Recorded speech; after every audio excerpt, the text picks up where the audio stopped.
ច្បាប់ must fight វាយតែមួយទឹកទេហើយមួយទឹក9នាទីបើសិនជាអត់បានវាយគូស្លាប់វាយដៃគូឲ្យស្លាប់នៅក្នុងនាទីណាមួយហើយដឹកនាំរហូតដល់ចប់អានឹងស្មើប៉ុន្តែបើកុយអាចវាយស្លាប់ភ្លាមនឹងកុយអាចឈ្នះក្រុមចន្ទរាជជឿថាក្រុមចន្ទរាជធ្វើបានល្អហើយកណ្ដាលមុខមួយស្អាតអង្គសាក់ក្បាលតិចទៅ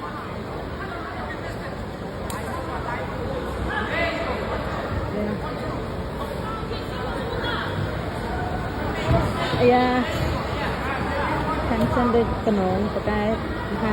សឡដែរកុយក៏ម្យ៉ាងដែរណាអូរបស់កិច្ចខាងអូនខ្ញុំហូនណាទៅពួយដែរអាយ៉ាស៊ូទៅបានទៅបាន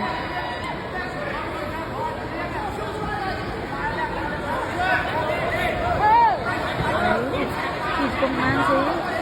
អរេកុយប្រែតបមែនណាគិតចាញ់ដែរបានអស់ទៅគុំតបសិនណាឲ្យម្នាក់នឹងអស់កម្លាំងលេងនេះបានអត់អីអ្នកបោះប្រយ៉ងចង់បោះប្រយ៉ងឲ្យស៊ីខុយមើលអូឆ្អកអើយ